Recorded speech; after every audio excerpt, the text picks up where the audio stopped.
So Brian, let's talk about getting support from other people with Parkinson's. I find it's very useful not to face Parkinson's alone. What are some of the ways that you get support from others? Yeah, so good question. Initially, of course, you can go out on the internet, Facebook, there's a lot of groups there. I recommend only subscribing to one or two because you can just become overwhelmed with information. The best thing is if you can find a support group. So for example, my wife and I were recently in Boulder, Colorado, and we tracked down a Parkinson's support group and went along, and it was great fun. These were people we probably wouldn't ever see again, but just if you can make that initial effort to get out and find a support group. And if you're thinking, well, I live in a remote area, you can always go out on Zoom. I know that's not exactly anywhere near as good as face-to-face, but there's usually a lot of ways you can get engaged with a Parkinson's community.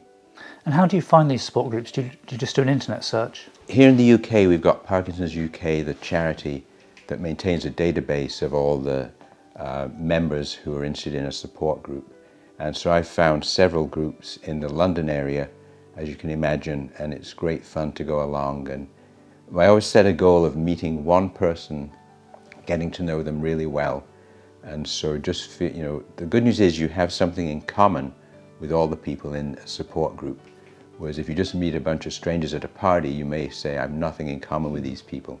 So Parkinson's has got some benefits in that regard. But I guess you also meet all sorts of different people that you wouldn't normally meet from all sorts of different backgrounds. Yes, that is true. I've met people who are film directors, concert pianists. I mean, just amazing cross-section of the population that you encounter, and that makes it all the more interesting. And what are some of the group activities that you do with other people?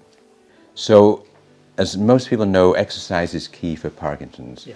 If you can find an exercise, I've done boxing, I've done Nordic pole walking, I'm currently doing power PD warrior exercise classes, and there's a lot of variety there that is really good to get engaged and have fun doing that.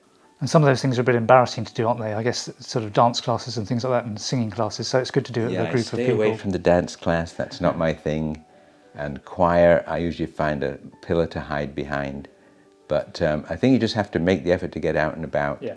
And people are very welcoming and friendly, and it makes for a good experience. So if someone lives in a remote area, what advice would you give them? So there I would say track down some Zoom call opportunities. Try to make maybe once a year, make a trip into London for a support group. And I know people that do that. So it's a little more complicated, or even start your own support group. You'd be surprised how easy that would be to facilitate. Support is not just for people with Parkinson's, it's also for their partners as well. They need support and they need a network to share the journey with as well. Yeah, and I was going to say the world's largest support group is the World Parkinson's Conference in Barcelona. That's another place to put on your target list of where am I going to next year. I've bought my tickets already. Good job. See you there. So the other thing I find really useful is the Parkinson's nurse. In between neurology appointments, I see the nurse and she gives very sort of practical advice about how to deal with day-to-day issues with Parkinson's. Do you have a Parkinson's nurse as well? I do, and you're right. They're very responsive. They have a lot of good information and they're very easy to interact with. So I definitely recommend tracking down your Parkinson's nurse.